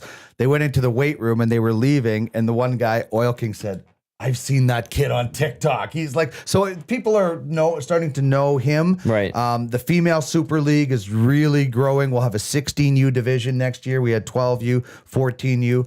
We have progressive body checking. The future of the PWHL is coming from the FSL. If you're not getting these young women ready for body checking, they're falling behind. And of course, the Hockey Super League is expanding. We're into Colorado this year. Jeez. So it's awesome. It's really exciting. Belsey's program at HC Edmonton does such a good job. Their home arena is Silent Ice, and Aurora HC will be going in there next year in the female. So we're really excited. The engine is going. Next year is going to be a massive year, especially if they move the draft. There is so much talk about the WHL moving the draft in line with the OHL and the Q, where they draft at 15 instead of 14. That really sets us up because we're a 15U league, not a U15. Right. So lots of good stuff. I love working. I worked a non-independent hockey game the other day, and I'm biased, but it's night and day. The behavior of the parents, the behavior of the referees and the players. So I'm biased. I love what we're building. Dan and Lindsay LeKelt and Stephen Gertzen is our president, and it feels like a hockey team. We're a giant hockey team, and this is the difference in our league. And then I'll shut up about this. Is that if you go to a CSSHL event, which is academy, or you go to Edmonton or Alberta minor hockey, you're not going to see an Edge coach sitting with an NAX coach. You're not going to see a St. Albert coach sitting with a Calgary Buffaloes coach. But routinely, I see Sean Bell sitting with Garrett Meager, or I see Sean Bell sitting with Curtis Fraser from Langley. Like routinely, we get together. Garrett Meager went out of his way one time to talk to Liam Pugh about something he was doing. And he had to play Liam Pugh in the championships this year. Oh, wow. So it's a family. A lot of teams use that as a cliche, leagues, but we really do. We want to help this guy get to the next level, not because he's from HC Edmonton, but because he's from the JPHL. So that's the thing I do love. Growing up in sports, there's not a lot of cooperation until you get to the highest level, because a lot of coaches are trying to get there and they don't care who they step on. Yeah. I don't think we have that. We're not perfect, but I think we're doing a pretty good job. That's great to hear. Glad. Yeah. Tommy, how was postgame last night? You know what? It was fun, but some people are still mad about the result.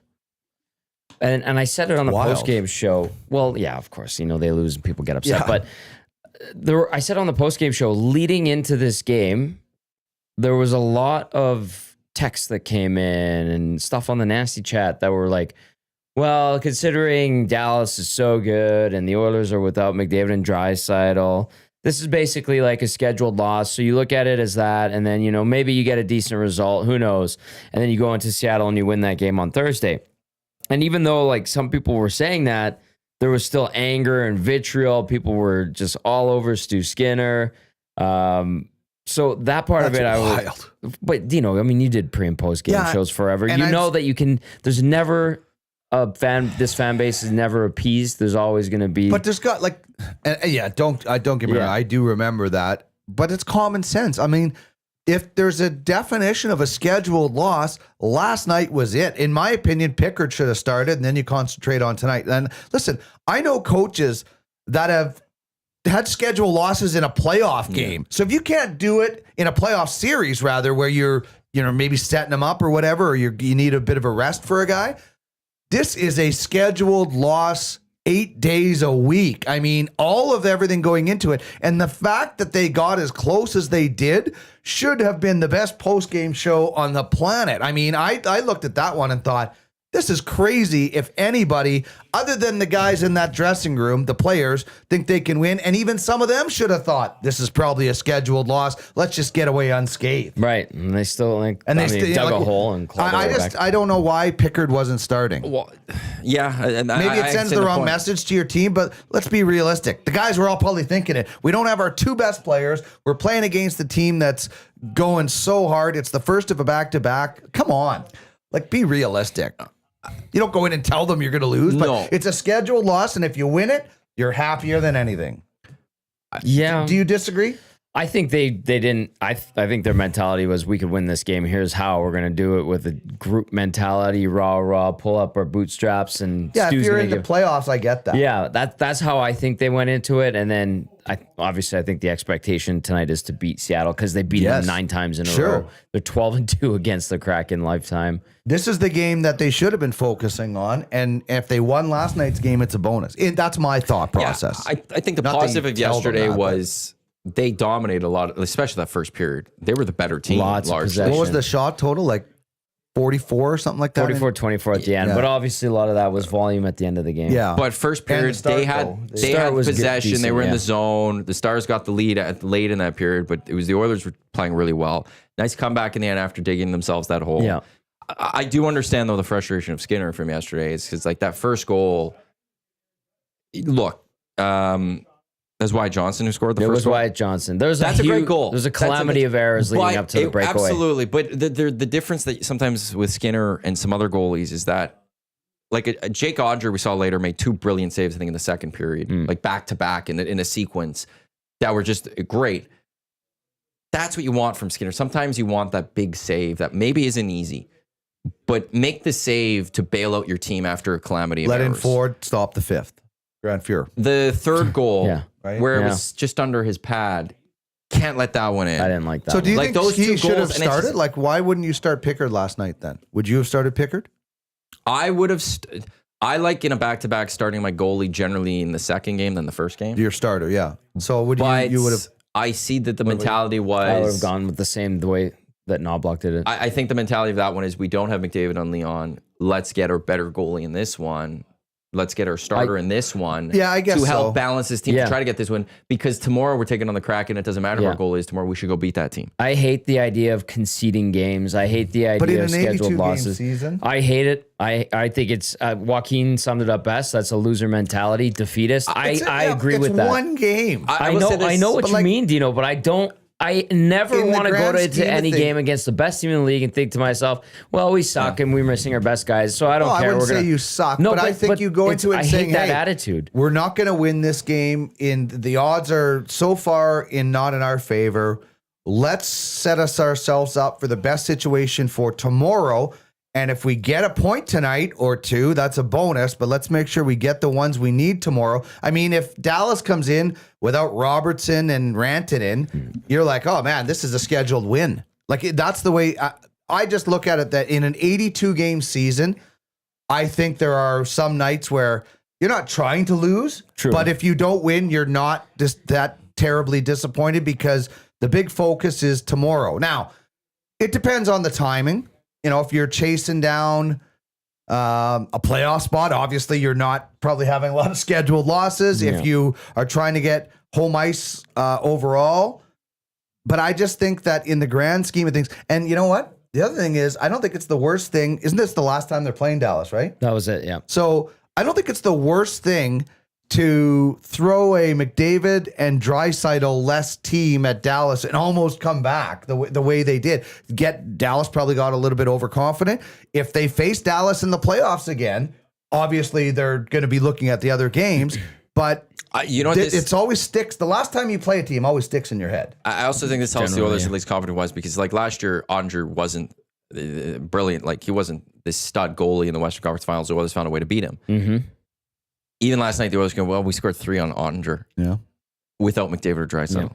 Like that, if these two teams do meet, I think from an Oilers perspective is that, they're not afraid of Ottinger in any way, shape, or form, and nor should they be based off of last year, but also now this game where they could go without our top two guys, we still can score on them. But Okay. coaches do it. Coaches have scheduled losses. They might not talk to the hate players that. about it, but I they hate do that. it. I know coaches that have had a scheduled loss in a playoff. I understand. They were hoping to get the best, but they say they won, they're up 2-0 or whatever it is. The attitude is there. I'm not saying you go into the players and say, hey guys, tonight's a scheduled loss. Right.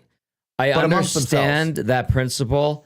I just dislike it so very, very much. I hate never giving myself a chance or not having the belief from a coach. And maybe they hide it. I just hate that concept. But if you're going to pick it, I don't think that it you're exists. saying that you don't have a chance. And the other thing right? is it's a Western Conference. Like if you were playing an Eastern Conference team, it's much easier because throw away the point, whatever. Sure. I guess I'm a little bit more into what you say because it's a Western team. It's Dallas. They're competing with them. And you beat them last time 3 weeks ago, whatever. The one thing I do like... It's opposite, right? Like that was the game. The Oilers, weren't the Oilers up 5-1. 5-1? Yeah. And Dallas came back and almost, so I like... Neither of these teams should have very long memories. Like they should be going in saying, hey, let's scrap those 2 games and focus on this. Really quickly, before the Oilers rallied in the third period, Reed sent me a text. He goes, it was almost at this point last year, the Oilers got blown out by the Stars. Oh, no. And I was way. like, oh, so you say it's a rite of passage, or maybe it's a good sign and history's repeating itself. Now they clawed their way back in. It was April 3rd. I think they lost 5-zip to the Stars. So I just want to get that out of the way. No, the one reason I do like playing what my presumptive starter in game 2 of the back-to-back is partly because the players in front are going to be a little more tired going into tonight from yesterday. Sure. I would rather than have the fresher, better guy in net to help balance that out. Yeah. It was just when it's Stars Kraken, such a disparity in terms of who they are. Yeah. That's why I understand why they went with Skinner then instead and going, Here's okay, a- we want to, and no McDavid, no Leon. Okay, let's go try to get this win here. even if they were thinking scheduled loss, you're still trying to get the win. And tomorrow, if Pickard goes in net, we should be able to beat the Kraken. I'm still fascinated by the back-to-back later this year with Jets Kings. Yeah, that's late and like it's especially with the Kings and the history in the playoffs. Well, I know who knows where there's going to be playing for a playoff spot. Like, and if they're battling with the Kings still for maybe home ice, like just how they're going to go play that. I think stuff. so. Yeah. Here's the thing. Here's a quote I'll give you that is the direct quote. When I played bantam hockey for the Murray Shevolds, whatever we were, our captain said, "Dean, do you know how much harder we play when you're in net?" I'm like, "Oh, thanks." He's like, "No, because you're not as good as our other goalie. So we have to play so much harder when you're in net." Oh, that's and harsh. that would, and then I was like, I'm going to be a broadcaster now. Definitely not going to be. This guy's just crushed me. But that's where I thought you play Pickard and they play a little harder. Yeah. It's science, fact in bantam hockey. I don't know. That's what I would. With everything stacking up against them last night, I would have thought you go into that and you lose 5-4. You should be happier than a pig, and you know what? Because you just took a team without your two best players to a 1-goal result. So whether they went in with a scheduled loss mentality or not, you should still be very happy with the finish. The start and the finish. The middle was trouble, but still, without those two guys, you still actually did some really good things that you should be happy about. Now, if you lay an egg tonight, then last night, it doesn't matter. Yeah, right? You need the 2 points tonight. Belzy used a great term yesterday on I think it was Robertson's second goal where he was coming out of the penalty box and he got the 2-on-1. Called the Polish breakout, where Nurse high and wide rims it around. Robertson picks it up and goes. Tyler Wilkie uses that on the Saints broadcast. I think that's hilarious. And I was like, hang on a second, my mom's Polish. What does that mean? And he explained it. I'm like, yeah, that sounds about right. Yeah. That's a good one. Who do the Kings have? See, I would never say that because I'm not Polish. Like, I don't even have to be Polish to say that. I don't know. I just thought it was funny. I think it's hilarious. I'm like, because very simple. It's not good. It's the perfect way. Yeah. The easiest breakout. Yeah. I love it. I thought it was hilarious. I love whenever Woogie says that, it makes me laugh. I just got this notification from TSN. Early trading. Pierre LeBrun shares the latest on John Tortorella's firing in Philly. And Rick Tockett's future and more in the NHL coaching carousel. Tocchet wants out. Really? Yeah. Well, then who didn't see Tortorella getting fired? I will say this. Rick Tocchet, to me, always seemed like the coach that he doesn't last long. He's the new John Tortorella. Ooh. But and that's why, but he was getting praised last year for everything he was doing in Vancouver. As players loved to play for him, but it was like, Well, then they destroyed that this year. Like, he's got to get fired after what happened in that dressing room this year. He's the coach. How much of it is his fault? Well, he's the coach. It's on him to manage the room. That's how quick things just go. I think if you're the coach, you go from such a great being praised last year as such a brilliant coach to now this year you lost could be gone. My understanding from friends in Vancouver that cover the team is that you got a weird, crazy owner with a weird GM president dynamic, and then you've got a room that's a hot mess, and you've got Rick Tocchet and his coaching staff stuck in the middle. And I think Tockett's the type of guy that's like, this is BS. I don't want to deal with it anymore. Maybe, yeah. Deuces. My contract's up. I'm out. I just think that he lost. Obviously, I think from an outside perspective, it looks like he lost the room. Very well could have. I don't think you can bring a coach back that did that. In Philly, like Tortorella's comment the other day, I'm like, he's getting fired, man. Like, he's not lasting the season when he was talking about, like, I can't coach this team or something. I can't remember the whole effect. The one thing I will give Torts is that he finally gave in on the Michigan. He's like, I can't. I've lost the Michigan fight with Michkov. I've lost it now. Yeah, good. You should, because it's not a flashy insult the goalie type of play. It is a legitimate way to score a goal. Yeah. No different than when Datsuk or any of those guys would go between their legs or whatever it is.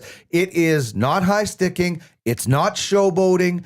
I wouldn't do it all the time, but there are moments where you can catch the goalie unaware and score. And anybody that still thinks it as showboating is retire. You need to retire now. And I'm glad he at least kind of came around on that. I don't know if he actually believes it or he was just saying it, but who's the next team that hires John Tortorella? He's done. I would think so, yeah. I think this is it. You know what he should do? Because I loved him on TSN. He needs to get on with Bissonnette and Gretzky. He needs to get on TV because he doesn't care. He has no filter, and he says exactly what you want to hear as you're a fan. Can I say something? I'm a fellow Paisan, and I don't care one iota for John Tortorella. Apparently, he's a great guy away from the cameras, dude. But I don't give one freaking crap about him.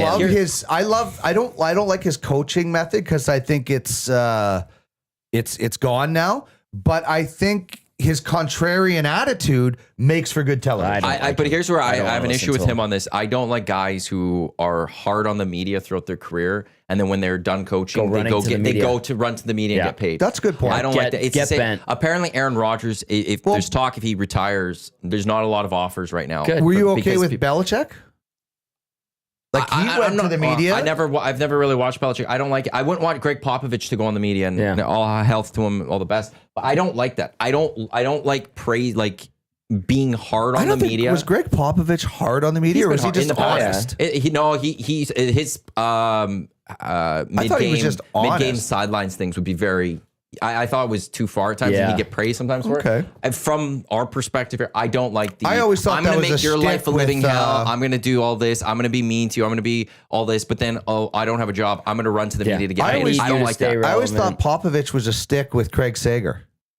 Wasn't it Sager? No, they had fun with that, but he's been to other people. I didn't know Pop has had his times where I think he didn't get enough heat, I think, throughout his career. Maybe you're right. Maybe, yeah. Like a Tortorella has gotten heat or Belichick gotten heat. I think Pop sometimes got away with it a little more than he should have. Listen, I just think that I see that point, Maddie. I just want compelling TV. I don't want five guys agreeing with each other, and I want somebody that has the balls to set up there and say, this is bull crap, and this player did this or didn't back check. I just find I watched the game last night, and David Amber brought up a good point. He's like, I'm going to play devil's advocate here, and is this good for McDavid and Draisaitl be out of the lineup? And he wasn't devil's advocate because everybody agreed with him. And I'm like, no, somebody have the stones to say no or whatever. Even I'm not saying you manufacture an opinion, but you can sit there and say, no, I disagree or something. And I that's the reason I would want Tortorella, because he doesn't give a crap. If it wasn't for his history at the media, I'd be all on your side. Yeah. I just don't like being hard, like making him having his big battles with Larry Brooks and stuff and all that. And then all of a sudden now, you're not even answering that one guy's question. Yeah. You're going to run to the media to get paid now because your career's and you want to stay in the loop, and so and then you jump back to the NHL and you're back to being mean to the media, even though you got paid by the media. Yeah. Exactly. Like that's the one thing. I don't know. I'm not a fan on that. It doesn't bother me as much. I can see where you're coming from. He's compelling. He is, and he doesn't have a filter, and that's what. To Rick Tocchet, by the way, I think Rick Tocchet gets praised too much for how good he is as a coach. I don't think he's as good as. But how much is he getting praised this year? No, I know, but last year, like everyone's saying, like he's this great. Like even before Vancouver, he was on the panel and he was like the hottest guy to go hire. Yeah, and I like Tampa, Arizona didn't really do much, and now he's gone to Vancouver. He had one great year, and he was like extra praise, and he wins Jack Adams. But it's like this is a brilliant coach, and now looks what's happening. I think Rick Tocchet gets a little extra love for some reason. I don't get it. He'll be in Philly though. He could be. Well, that'd be perfect. If he leaves, he'll go to Philly. Wouldn't that be a perfect landing spot for him, though? Well, he's very, very, very familiar with Philly. He's a very Philly guy. Can I add? Like Briere and Tortorella just never seemed like a fit to me. Tortorella's last 5 games is from Larry Ring. Thank you, Larry, for sending this morning. Hey, Larry. 5-0, 2-0, 3-2, 7-4, 7-2, all losses. Bye-bye. Wow. And that comment the other day was like, I'm something about didn't know how to coach this team, like in the losing ways. I'm like, that's a dead man walking. Kelvin Van Dassler, I think Torts has another run in him. And he's been to too many teams. There's probably an old school GM that's like, this is what my team needs. I mean, but I also know sometimes the NHL gets ripped on for the same old hires and recycling guys. But to a degree, they've actually done a pretty good job in hiring new people too in this league. There's been a lot of that as well. And I think Torts has been Tampa, Vancouver, Philly, Columbus. Am I missing anyone? I'll have to go look. But here's the other thing too, with like, they're also like, look how fast Jim Montgomery got hired. He was in Dallas, right? Rangers. And then it didn't get. They literally fired Drew Bannister so they could bring in Montgomery. Right. So like but he was in Dallas and then had the off ice stuff, went away, resurfaces, was a good coach, obviously, gets fired and instantly gets hired because GMs know he hasn't forgotten how to coach. Right. GMs with Tortorella are probably worried he doesn't understand the modern day player. That wasn't the case with Montgomery. So I understand sometimes you're saying, oh, new blood. But Jim Montgomery is still relatively new blood in the grand scheme of things. So I understood that.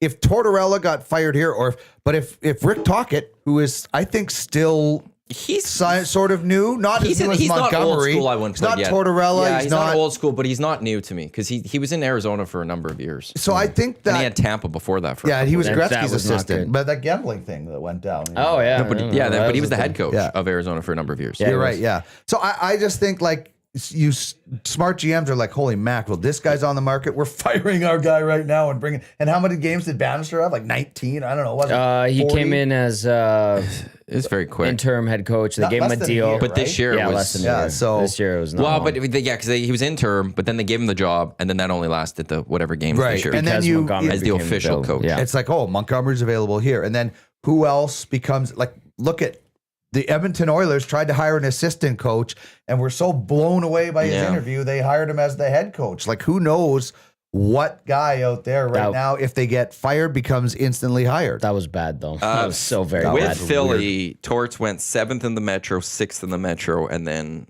I'm assuming last in the Metro, 8th in the Metro right now. Buffalo will be below. Well, them, Buffalo's. in the Atlantic. Metro. You're right. Yeah, they're in the other one. Yeah, I bet you so Philly's last. I think maybe teams also look at John and go, if there is that, like he didn't have it in Philly. He didn't even have that because usually he gets that short burst. Yeah. He takes a team, gets them good for a year or two, and then he It was loses the chaos, run. man. Everything about that team, from Provorov and the Pride stuff to the Michkov battles to the Kevin Hayes and the brother that passed away, and then the rumors, like it was chaotic. And I do not like the one thing I will agree with you on, Maddie, is I didn't like how John Tortorella treated some media members. Like it annoys me. It annoyed me when Chris Pronger did it when he was here, when he was like, you're just, we have a job to do. You guys have a job to do. You don't like answering these questions. We don't like being treated like dicks. Like Especially if you weren't being a dick. Like, I get that sometimes there are media that are dicks. Brooks and Tortorella had their feuds. There were people in this market that, Draisaitl and Matty was and I pretty can understand legendary, some of that stuff. But if it's just an innocent person or something who's just trying to do their job, I did not like don't it. be a dick to them. And you say about Tortorella away from the camera, I literally spent an hour with him in an airport when he was working for TSN. I was going to Tampa for a wedding. He was going home. We had the greatest it was like Henry Winkler, he's the Fonz, and then you see Henry Winkler, and he's this really calm guy, and Tortorella looks like the Fonz, and he was just like, I'm like, this guy is amazing. He's awesome. We talked about the military with my brother in the military, and his family, his son, and then you get him. He walks through the outdoors of a rink, and it's like instant. I hate the media or whatever else. Well, and it's not just the stuff from him towards the media. The way he coached, the way you watch him interact with his players. Why is he always so abrasive? It just everything I observed about him, I looked at it, I'm like, that's not how you do it. That does not. If I was a player, I would not. But then again, you had an hour with him. That's an hour longer than I've ever spent with him. But I'm just like, I feel like there's a better way to do what you're doing, and you continue to not do it that way. Players today want to know why. They just don't want to go over to the corner and skate around. Okay, why am I doing this? Yeah. And if you can't adapt today's player, then you shouldn't be on the bench. What I will say about John Tortorella, though, he did pull off a good non-suit. I'm sad that the NBA doesn't have coaches in suits anymore. Oh, Torts with the sweaters and stuff? That was a good look. He pulled that off pretty well. Portions of this hour of the EST Hangout, they are brought to you by the High Product Marketing, official merch partner of EST, promotional products that bring the buzz. Check them out. TheHighProductMarketing.com. That was a great toss. That was. You just want suits in hockey? Do you ever slow those down? Do you ever go back and No, but I did. There's been a couple times where because our YouTube's obviously a little bit behind from what we're doing. If I hit the camera really well, I want to go back and quickly see. You how could well use that as filler. Like if ever it goes down, instead of bars, you could just put like card tosses at it.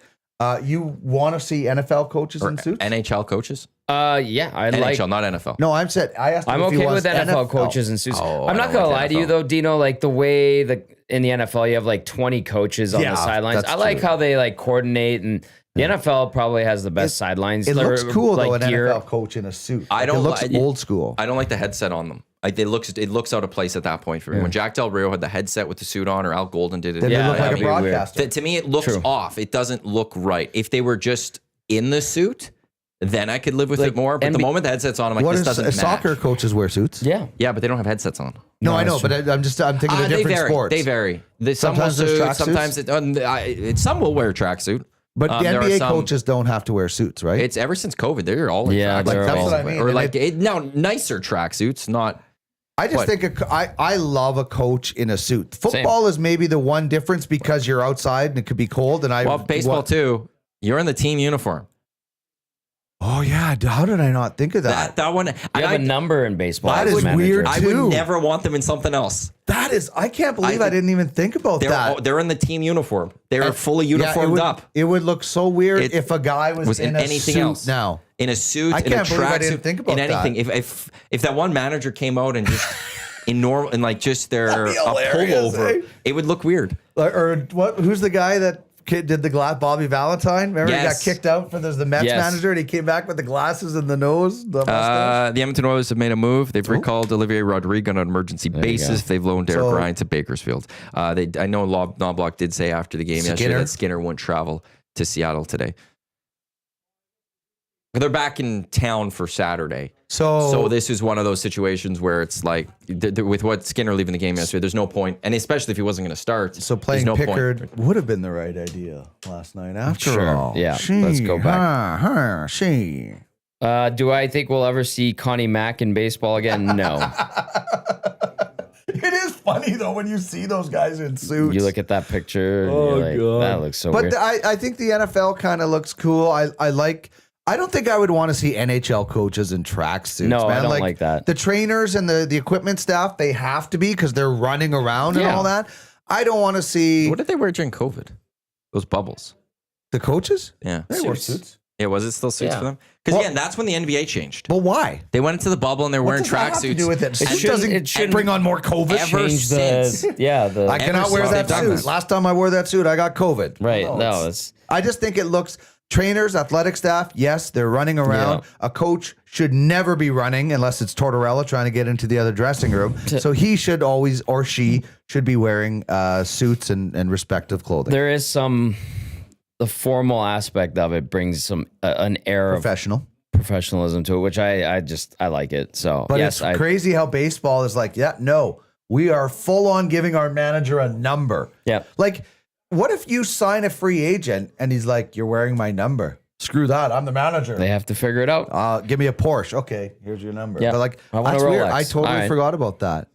And then in like, what numbers Boone wear with the Yankees? Because there are He should so be many wearing none. retired numbers in Yankee history, and they're all the low ones. Like, it was amazing that Jeter got 2.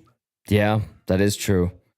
Boone, you know He what's wears funny? 17 on his manager uniform. Okay. Yeah, and He wore 19 as a player in 2003. but like you see these managers now, they'll wear the pants and the socks and stuff, but they'll wear just like the hoodie or like something else. sometimes, yeah. Yeah, they won't really wear the full uniform. I like the ones that that's wear the right. full I don't uniform. mind that if it's a nasty I day or forgot something about like that. that. Yeah, but- now there's a lot of those hoodies going over Yeah, the top. like John Schneider, I think wears his uniform, which I Yeah. like. It's neat. Each sport it has is its unique, own little right? thing. Like, and I never even See, thought and like it's the in only soccer, sport. I like the suit. I love when they're wearing the full suit. Yeah, I think I'm it a looks full so suit sharp. guy, want except that in obviously soccer. except for baseball. But I think Go look at Carlo Ancelotti. like how would you even his career- tell the he coach? looks so good on those how would you sidelines. tell the coach apart in football if they're not wearing?